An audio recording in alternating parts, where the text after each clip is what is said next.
नमस्कार, जय जोहार। साथियों, जागो पंच में आप सभी का हार्दिक स्वागत, अभिनंदन। साथियों, आज मैं बड़ी ही महत्वपूर्ण पौराणिक कथा आपके सामने लेके आया हूँ। लेकिन इस पौराणिक कथा में जागो पंच कोई दावा नहीं करता क्या वास्तविक ये घटना है या इसका कोई पौराणिक ग्रंथ है। ऐसा मेरे पास कोई अभिलेख नहीं है, लेकिन ये एक वेबसाइट है, यानी जो वेबसाइट जिसे www.com आप सभी जानते हैं कि एक प्लेटफॉर्म होता है ऑनलाइन नेटवर्क, जो वहाँ पर ये उपलब्ध है और मैं उसका यहाँ पर आपको दिखा दे रहा हूँ कि ये किस वेबसाइट पे कहानी उपलब्ध है। तो साथियों, कहानी बड़ी महत्वपूर्ण थी, लेकिन यहाँ पर लिखा था कि पौराणिक कहानी, यानी इस और सबसे बड़ी बात, इस पौराणिक कहानी में एक भारत की कहानी होगी और एक कहानी होगी ग्रीक की। यानी पौराणिक कथाएं भारत में ही नहीं प्रचलित थी, वह विदेशों में भी थी और बिल्कुल उसी तरह हूबहू जैसे भारत में वो कहानियां उपलब्ध हैं, मिलती जुलती एकदम। ऐसा आपको लगेगा कि यह हमारे देश की ही बात है। तो आप देखिए, इस पौराणिक कहानी में सेक्स कौन ज्यादा एंजॉय करता है, स्त्री या पुरुष। अब पौराणिक कथा हो और उसमें सेक्स की बात ना हो तो आप यूं समझिए कि वह पौराणिक कहानी नहीं है। ऐसा हमारे सभी पौराणिक ग्रंथों में मिलता है। तो आइए चलते हैं, इसमें लिखा क्या है। इन्होंने लिखा है कि who enjoy better sex, man और women, two mythological Hindi story. यह एक काफी पुरानी बहस है कि संभोग के वक्त स्त्री और पुरुष में कौन ज्यादा आनंद उठाता है। इस बारे में सबके अलग अलग मत हैं। हिंदुओं के प्रसिद्ध धर्म ग्रंथ महाभारत और ग्रीक यूनान के धर्म ग्रंथ में इस प्रश्न का जवाब देती दो कथाएं हैं और आश्चर्यजनक रूप से दोनों पौराणिक कथाओं का निष्कर्ष एक ही है। आज इस लेख में हम आपको दोनों कथाएं बताएंगे। तो पहले हम चलते हैं कहां, महाभारत की ओर।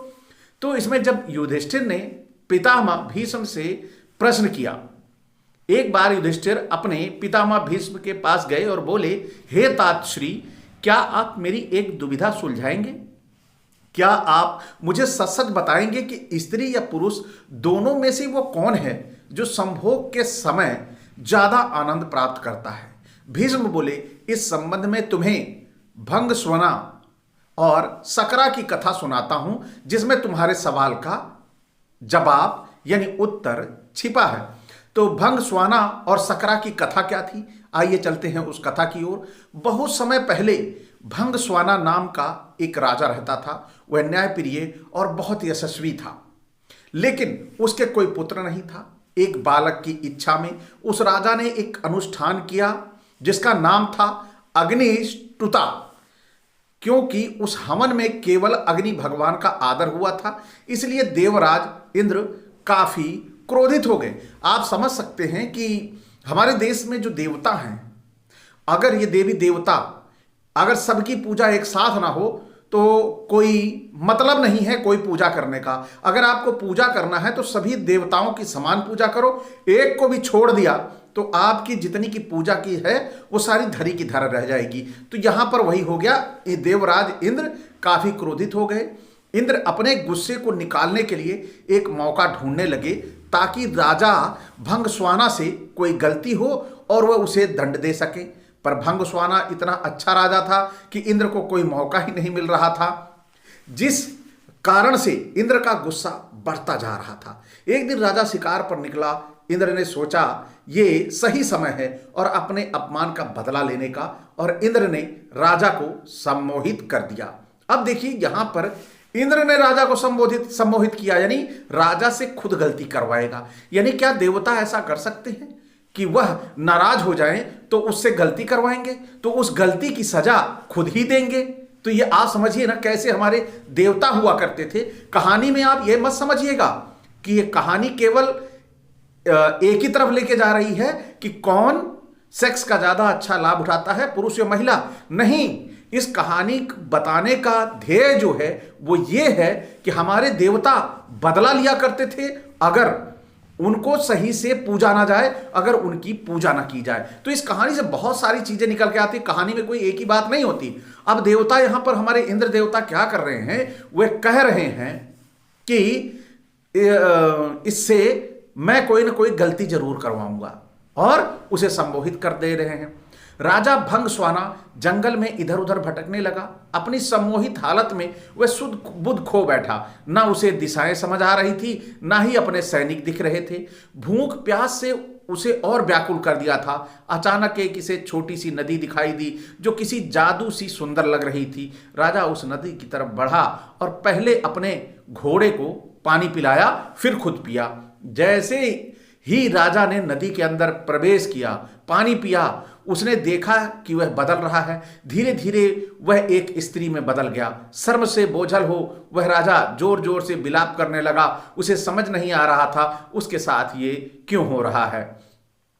राजा भंगस्वाना सोचने लगा, हे प्रभु, इस अनर्थ के बाद मैं अपने राज्य वापस जाऊं।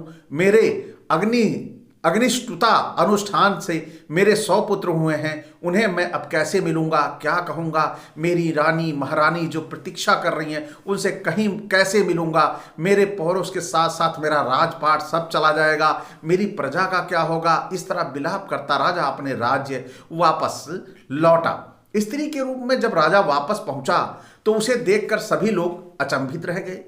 राजा ने सभा बुलाई और अपनी रानियों और पुत्रों मंत्रियों से कहा कि अब मैं राजपाट संभालने के लायक नहीं रहा हूं। तुम सभी लोग सुख से यहां रहो और मैं जंगल में जाकर अपना बाकी का जीवन बिताऊंगा। ऐसा कहकर वह राजा जंगल की तरफ प्रस्थान कर गया। वहां जाकर वह स्त्री रूप में एक तपस्वी के आश्रम में रहने लगी, जिनसे उसने कई पुत्रों को जन्म दिया। उसने अपने उन पुत्रों को अपने पुराने राज्य ले गई। अपने पुराने बच्चों से बोली, तुम मेरे पुत्र हो जब मैं एक पुरुष था, तो ये मेरे पुत्र हैं जब मैं एक स्त्री हूं। मेरे राज्य को मिलकर भाइयों की तरह संभालो। सभी भाई मिलकर रहने लगे। सभी को सुख से जीवन व्यतीत करता देख देवराज इंद्र और क्रोधित हो गए। उनमें बदले की भावना फिर जागने लगी। इंद्र सोचने लगा कि ऐसा लगता है कि राजा को स्त्री में बदलकर मैंने उसके साथ बुरे की जगह अच्छा कर दिया। ऐसा कहकर इंद्र ने एक ब्राह्मण का रूप धरा और पहुंच गया राजा भंगस्वाना के राज्य में। वहां जाकर उसने सभी राजकुमारों के कान भरने शुरू कर दिए। इंद्र के भड़काने की वजह से सभी भाई आपस में लड़ पड़े और एक दूसरे को मार डाला। जैसे ही भंगस्वाना को इस बात का पता चला, वह शोकाकुल हो गया। ब्राह्मण के रूप में इंद्र राजा के पास पहुंचा और पूछा कि क्यों रो रही है। भंगस्वाना ने रोते रोते पूरी घटना इंद्र को बताई। इंद्र ने अपना असली रूप दिखाकर राजा को उसकी गलती के बारे में बताया। इंद्र ने कहा, क्योंकि तुमने सिर्फ अग्नि को पूजा, मेरा अनादर किया, इसलिए मैंने तुम्हारे साथ ये खेल रचा। यह सुनते ही भंगस्वाना इंद्र के पैरों में गिर गया और अपने अनजाने में किए अपराध के लिए क्षमा मांगी। राजा की ऐसी दयनीय दशा देखकर इंद्र को दया आ गई। इंद्र ने राजा को माफ करते हुए अपने पुत्रों को जीवित करने का वरदान दिया। इंद्र बोले, हे स्त्री रूपी राजन, अपने बच्चों में से किसी एक को जीवित कर लो। भंगस्वाना ने इंद्र से कहा, अगर ऐसा ही है तो मेरे उन पुत्रों को जीवित कर दो जिन्हें मैंने स्त्री की तरह पैदा किया है। हैरान होते हुए इंद्र ने इसका कारण पूछा तो राजा ने जवाब दिया, हे इंद्र, एक स्त्री का प्रेम एक पुरुष के प्रेम से बहुत अधिक होता है, इसलिए मैं अपनी कोख से जन्मे बालकों का जीवन दान मांगती हूं। भीष्म ने इस कथा को आगे बढ़ाते हुए युधिष्ठिर से कहा कि इंद्र यह सब सुनकर प्रसन्न हो गए। उन्होंने राजा के सभी पुत्रों को जीवित कर दिया। उसके बाद इंद्र ने राजा को दोबारा पुरुष रूप देने की बात की। इंद्र बोले, तुमसे खुश होकर हे भंगस्वाना, मैं तुम्हें वापस पुरुष बनाना चाहता हूं। पर राजा ने साफ मना कर दिया। स्त्री रूपी भंगस्वाना बोला, हे देवराज, मैं स्त्री रूप में ही खुश हूं और स्त्री ही रहना चाहता हूं। यह सुनकर इंद्र उत्सुक हो गए। पूछ बैठे कि ऐसा क्यों राजन, क्या तुम वापस पुरुष बनकर अपना राजपाट नहीं संभालना चाहते। भंगस्वाना बोला, क्योंकि संभोग के समय स्त्री को पुरुष से कई गुना ज्यादा आनंद, तृप्ति और सुख मिलता है, इसलिए मैं स्त्री ही रहना चाहूंगा। इंद्र ने तथास्तु कहा और वहां से प्रस्थान किया। भीष्म बोले ये युधिष्ठिर, यह बात स्पष्ट है कि स्त्री को संबंधों के समय पुरुष से ज्यादा सुख मिलता है। ऐसे ही एक कहानी का वर्णन ग्रीक ग्रंथों में है। यानी इस सेक्स के मामले में ये नहीं कि भारत के लोग ही बड़े तीरंदाज थे, ग्रीक वाले भी थे। उनकी भी माइथोलॉजी की कहानी बड़ी ही शानदार है और वह मैं आपको सुना रहा हूं। इसमें अब आप देखिए, तिरेसियास की कहानी। यानी तिरेसियास नाम का एक राजा अपने युवा दिनों में एक जंगल में शिकार करने गया। वहां उसने 2 सांपों को संभोग करते हुए देखा, लिपटे हुए थे सभी। तिरेसियास को ना जाने क्यों सूझा, उसने अपने सिपाहियों की मदद से उन विशाल सांपों को अलग करवा दिया। ऐसा करवाते ही उसे श्राप मिला कि उसका पौरुष चला जाएगा और वह एक महिला में तब्दील हो गया। उस सांपों का क्या हुआ इस बारे में कुछ पता नहीं। साथियों, कहानी बड़ी बिल्कुल मतलब भारत से मिलती जुलती, ऐसा लग रहा है कि भारत का ही कोई बंदा चला गया हो ग्रीक और कहानी लिखा है। अब देखिए, कई साल बाद तिरेसियास अपने स्त्री रूप में दोबारा उस जंगल से गुजरा। अपनी नफरत के चलते उसने अपने सिपाहियों की मदद से दोबारा एक सांप के जोड़े को अलग कर दिया। इस बार ऐसा करते ही वह पुरुष बन गया। अब वह अपनी तरह का एक ऐसा व्यक्ति था, अकेला, जिसने स्त्री और पुरुष दोनों का जीवन जिया था। उस समय ग्रीक भगवान ज्यूस और उनकी पत्नी हीरा में विवाद चल रहा था कि सेक्स कौन ज्यादा एंजॉय करता है, स्त्री या पुरुष। तो उन्होंने तिरेसियास को बुलावा भेजा। तिरेसियास ने ज्यूस और हीरा के सवाल का एकदम सीधा और सटीक जवाब दिया। महिलाएं पुरुषों से 9 गुना ज्यादा सेक्स का आनंद उठाती हैं। इस जवाब से हीरा बहुत नाराज हो गई और उन्होंने तिरेसियास पर एक ऐसा वार किया कि वह अंधा हो गया। ज्यूस अपने आप को तिरेसियास के अंधेपन के लिए जिम्मेदार मानने लगा और उन्होंने उसको भविष्य देखने का वरदान दिया। लगभग दुनिया की हर संस्कृति में ऐसे ही देवी देवता हैं जो स्त्री पुरुष का संबंध खूबसूरती से दर्शाते हैं। भारत में ऐसी प्रतिमा है अर्धनारीश्वर। और अर्धनारीश्वर का अर्थ यह हुआ कि आपका ही आधा व्यक्तित्व अपनी पत्नी और आधा व्यक्तित्व आप पति हो जाता है। आपकी ही आधी ऊर्जा स्त्रैण और आधी पुरुष की हो जाती है और तब इन दोनों के बीच जो रस और लीनता पैदा होती है, उस शक्ति का कहीं कोई विसर्जन नहीं होता। तो साथियों, आप सभी ने इस पौराणिक कथा, जिसमें ग्रीक और भारत यानी महाभारत की कहानी दी गई है कि सेक्स कौन ज्यादा एंजॉय करता है, पुरुष या स्त्री, तो इन दोनों कहानियों में आपको लगा होगा कि भारत ही नहीं पौराणिक कथाओं को गढ़ने में माहिर था, बाहर के लोग भी गढ़ने में माहिर थे। अकेला भारत ही ऐसा नहीं था कि वह इन पौराणिक कथाओं को गढ़ने का काम करता था।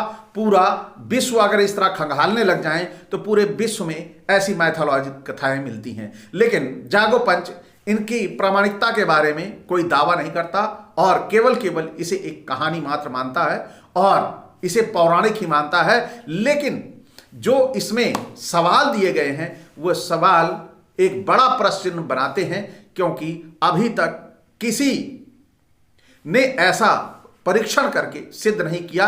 यह केवल एक पौराणिक कथा मात्र है। तो साथियों, कौन ज्यादा एंजॉय करता है यह तो गर्त की बात है, लेकिन सवाल यह उठता है यहां पर कि कैसे लोग कल्पना किया करते थे इन पौराणिक कथाओं में कि वह पुरुष था, स्त्री बन गया और स्त्री बनने के बाद बच्चे भी जने, उसके बाद फिर पुरुष बन गया। ग्रीक वाले ने तो फिर पुरुष बना दिया और भारत वाले ने पुरुष बनना ही स्वीकार नहीं किया। नहीं, हमको इसी में मजा आ रहा है, इससे ज्यादा मजा हमको पुरुष में नहीं मिलेगा। तो इस तरह आप कहानियों का एंजॉय लें, इसे एक कहानी मात्र समझें।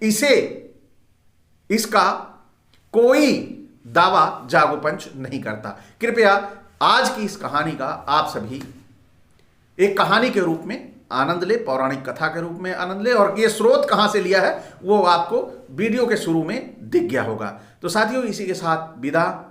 इसी एक अपेक्षा के साथ अगर आज का ये वीडियो आपको अच्छा लगा हो तो लाइक करें। साथ ही जो साथी यहां तक देखते रहे हैं वह अगर उन्हें लगता है कि जागो पंच महत्वपूर्ण वीडियो बना के देता है तो चैनल को सब्सक्राइब करना ना भूलें और साथ ही बेल आइकन की घंटी दबा लें, जिससे हमारे वीडियो का नोटिफिकेशन आपको त्वरित गति से मिल जाए। इसी के साथ विदा, नमस्कार, जय जोहार।